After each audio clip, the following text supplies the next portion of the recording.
Et voilà, ça y est, on se retrouve pour la suite, les mathématiques, avec le groupe des bleus, c'est-à-dire Siana et Timothée. Alors dans cette vidéo, je vais vous présenter une activité que l'on utilise à l'école et qui marche pas mal. Et le but pour Siana et Timothée, ça va être d'apprendre à dénombrer un groupe d'objets qu'ils ne voient pas. Mais je vais vous en parler petit à petit. Alors, pour ce faire, on a besoin de créer des petites cartes. Bon là, j'ai fait sur un post-it, voilà. De 4. On a aussi jusque 5 en fait. De faire des cartes jusque 5. Du coup, 1, 2, 3, 4, 5. Voilà. Il faudrait faire des points un peu plus gros que ce que j'ai fait, mais bon, voilà. Et prendre des cartes un peu plus grosses d'ailleurs aussi. Et voilà. Du coup, de 1 à 5. Et ces cartes, en fait, Siana et Timothée vont devoir vous les montrer à un moment. Alors, première étape.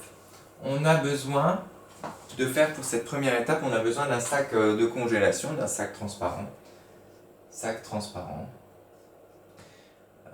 Voilà. Plus des petits objets ronds. Bon, moi j'ai utilisé du coup, comme la dernière fois, les Ferrero Rocher, mais vous pouvez prendre n'importe quoi, des noix. Voilà. Plus des petits ronds. Et les cartes. Hop. Etc. Voilà. Alors, je vais vous montrer comment ça va se passer. On va présenter un peu ça comme si c'était un peu un... comment dire? Ça va être un mystère, enfin, pas vraiment. Comment dire? Il va falloir trouver le nombre d'objets qu'il y a à l'intérieur de ce sac. Bon, au début, ça va être très facile. On va, du coup, avoir Timothée ou Siana. Et on va leur faire ça. Du coup, je vais mettre un objet. Voilà. Ensuite, et je rajoute un objet. Ça fait... Et puis là, on peut demander combien d'objets tu vois. Ok. Il y en a 2. 2 objets. Et je vais rajouter encore un objet. Ça fait... Ok. Et là, facile. On peut faire avec 3, on peut faire avec 4 aussi. À la fin, ils doivent du coup nous donner la carte qui correspond. Alors là, par exemple, s'ils nous donnent la carte 5, on va vérifier. On va prendre les petits objets, ça peut être n'importe quoi, hein, et on va les poser sur la carte. 1, 2, 3, 4. Ah bah non, ça va pas, il reste encore un point sur la carte où on ne peut pas poser d'objet dessus. Du coup, c'est pas bon. Il faut refaire, il faut reprendre une nouvelle carte. Bah, on va essayer celle avec 4. On prend la carte, on pose les objets dessus. C'est pour ça que je vous ai dit qu'il faudrait qu'elle soit plus grosse. 1, 2, 3, 4, c'est bon. On a pu mettre tous les objets sur la carte. On a réussi, il y a donc bien 4 objets dans le sachet. Ça, c'est le niveau 1. Ok. Ensuite, on peut faire la même chose, niveau 2, avec des cartes qui, comme la dernière fois, qui représentent moins les objets. Ça peut être par exemple des traits. Voilà, des cartes avec 2 traits, 1 trait, 3 traits, etc. Pareil. Et enfin, on peut arriver aux chiffres. Du coup, de 1 à 5, des cartes. Voilà. Mais l'inconvénient, c'est que du coup, on ne pourra pas placer les objets dessus. C'est plus compliqué. Voilà. Ça, c'est toujours le niveau 1, avec différentes difficultés. Maintenant, on a le niveau 2. Niveau 2, cette fois-ci, le sac ne sera plus transparent. C'est un sac opaque. Voilà. Bah, pour le faire, tout simplement, j'ai pris 2 sachets poubelles que j'ai mis ensemble. Voilà, comme ça, c'est vraiment opaque. Voilà. Hop. Et on a toujours nos objets ronds, nos Ferrero Rocher ou n'importe quoi. Ok. Et on utilise toujours nos cartes. Et là, je pense que vous l'avez compris.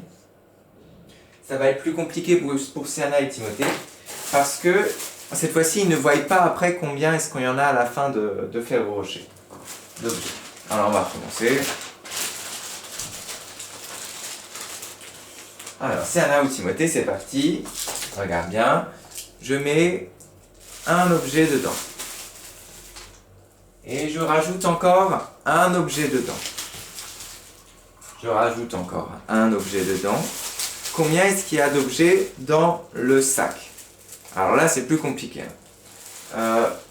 Et voilà, et du coup, pour vérifier, pareil, vous pouvez demander à Serna ou Timothée de sortir les objets et de les superposer de les remettre dessus sur les cartes. Et voilà, on peut vérifier comme ça. Enfin, le niveau est pareil. Après, on reprend les autres cartes pour que ce soit plus difficile quand c'est atteint. Carte avec des traits, carte avec les chiffres. Voilà, pour arriver à plus d'abstraction possible petit à petit. Et on peut corser l'exercice, par exemple, en trichant un petit peu. Par exemple, on peut mettre un objet dedans. Tu as vu, Timothée ou Sienna, j'ai mis un objet dedans. Puis ensuite, on parle d'autre chose. On parle, ah, t'as vu, il fait dehors, il neige, c'est chouette. Et ensuite, on reprend. Alors, Timothée, tu te rappelles combien il y avait d'objets dedans? Oui. Alors, j'en rajoute un autre. J'en rajoute un autre. Encore une fois. Et là, pareil, on peut demander autre chose. On peut faire une pause. Ah, alors, etc., etc. Dans le but que la quantité reste dans la tête, même si on parle d'autre chose. Et puis à la fin, là, c'est forcément plus difficile d'avoir le bon résultat. Mais ça crée ça développe la mémoire du nombre. Voilà. Et je pense qu'avec ces petits exercices, vous arriverez bien à développer le fait de dénombrer des objets quand on ne les voit pas. Ça peut servir vraiment très souvent. Et ce qui permet de développer la conscience du nombre, etc. Je vous ai prévu, il me semble, un petit exercice avec ça. C'est ça, je crois. J'espère que je vous l'ai mis comme d'habitude. C'est tout simple. En fait, il suffit de mettre le bon nombre de gommettes dans la maison. Facile. Du coup, là, 2 gommettes, 3 gommettes, 1 gommette, 4 gommettes. Je sais que Sienna a plutôt des autocollants, mais ça va aussi. Et voilà, sinon on peut dessiner à la main des gommettes, les découper, leur faire coller avec de la colle. Bon, c'est plus fastidieux, mais voilà. Voilà, du coup c'est cette séance que je vous propose aujourd'hui de mathématiques. Et j'espère que ça pourra aider nos petits loulous. Voilà, au revoir.